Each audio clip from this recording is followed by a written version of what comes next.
श्री सीताराम शिखावस्थी के चैनल में आप सभी का स्वागत है। मैं हूं शिखावस्थी। आज हम फिर से आप सभी के लिए पितृपक्ष से संबंधित एक नया वीडियो लेकर आए हैं, जिसमें हम जानेंगे कि पितृपक्ष में जब हम श्राद्ध कर्म या पिंडदान करते हैं तो वायु पुराण के अनुसार यदि आप इन 3 नामों को लेते हैं तो उससे आपका एक श्राद्ध कर्म आपकी 21 पीढ़ियों को तृप्त करेगा। 21 पीढ़ियां आपकी प्रसन्न होंगी, आपको आशीर्वाद देंगी। तो चलिए वीडियो की शुरुआत करते हैं। और उससे पहले आप सभी से रिक्वेस्ट है कि वीडियो को लाइक जरूर करें, चैनल को सब्सक्राइब जरूर कीजिए, अच्छा लगे तो अपने और लोगों में इसे शेयर भी कीजिए।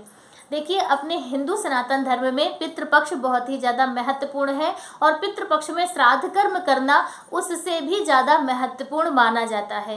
श्राद्ध कर्म सभी को अवश्य करना चाहिए। हमारे शास्त्रों में ऐसा वर्णन है कि जिन लोगों ने गया जी में पिंडदान या श्राद्ध कर्म कर लिया है उन्हें भी इन पितृपक्षों में अपने पूर्वजों के लिए श्राद्ध कर्म करने चाहिए। जैसा कि हम सभी लोगों में आम उसमें यह धारणा बनी हुई है कि जो लोग गया जी में पिंडदान कर आए हैं या जो कुछ भी ब्रह्मभोज इत्यादि उन्होंने कर लिया है तो उसके बाद फिर वह अपने पूर्वजों के लिए कुछ भी नहीं करते हैं। उनका मानना होता है कि उन्होंने गया जी में पिंडदान कर दिया तो अब उनके पूर्वज भगवान के धाम को चले गए हैं और उन्हें अब कुछ भी करने की आवश्यकता नहीं है।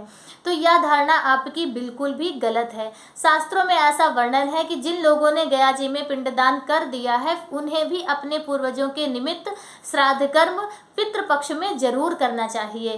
कहते हैं श्राद्ध कर्म जब आप करते हैं, पिंडदान करते हैं तो इससे जिस भी योनि में आपके पूर्वज होंगे भगवान उसे उस योनि में तृप्त करते हैं। तो यदि आपके पूर्वज भगवान के धाम को पहुंच गए हैं तो उसके बाद आप जब अपने पूर्वजों के निमित्त तर्पण या श्राद्ध कर्म इत्यादि करते हैं तो उन्हें वहां पर प्राप्त होगा। किसी भी तो सेवा में यदि वह धाम में पहुंच गए हैं तो तब भी वो किसी न किसी सेवा में वहां पर होंगे भगवान के पास। तो जब आप जो भी पुण्य कर्म करेंगे तो उससे उनको वहां पर लाभ प्राप्त होगा। तो इसलिए जिन लोगों ने गया जी में पिंडदान या श्राद्ध कर्म इत्यादि कर दिया है उन्हें भी अपने पूर्वजों की पुण्यतिथि पर भोजन जरूर कराना चाहिए। ब्राह्मणों को भोजन जरूर कराएं, हो सके तो श्राद्ध कर्म करें। यदि आप नहीं करते हैं तो ब्राह्मणों को बुलाकर भोजन कराएं और अपने पूर्वजों के निमित्त उस दिन को आप छोटा सा घर में खुद स्वयं हवन कर लें, होम कर लें, अगियारी जिसे कहते हैं, वह आप करके अपने पूर्वजों को प्रसन्न कर सकते हैं। तो जब आप श्राद्ध कर्म या पिंड दान करेंगे तो वायु पुराण के अनुसार ऐसा कहा जाता है कि उस समय पर जैसे आप पिंडदान कर रहे हैं, अपने पिताजी के लिए कर रहे हो तो या अपने बाबा जी के लिए कर रहे हो तो उस समय आपको अपने पिताजी का नाम लेना है और पिताजी के पिताजी यानी कि आपको अपने बाबा का नाम लेना है और बाबा के बाबा का नाम। इन 3 पीढ़ियों का यदि आप नाम लेते हैं तो उससे आपकी 21 पीढ़ियां तृप्त होती हैं।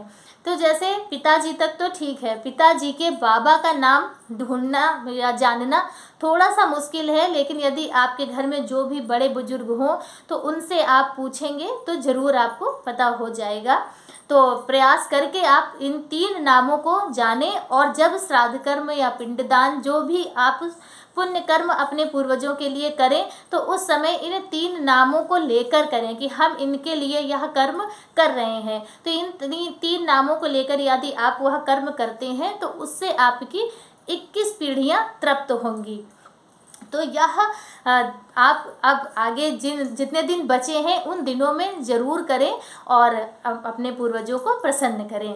तो आज का वीडियो मेरा बस इतना ही। मिलते हैं दूसरे वीडियो में किसी दूसरी जानकारी के साथ। और पितृपक्ष से संबंधित जो भी मेरे वीडियो हैं वो सभी पुराणों और शास्त्रों पर आधारित हैं। कोई भी मत गढ़ंत कहानी मैं बताती हूँ, तो इसलिए जो भी हैं वह उपाय हैं या जो कार्य हैं वह ज़रूर कीजिए, इससे आपको बहुत ज़्यादा लाभ प्राप्त होगा।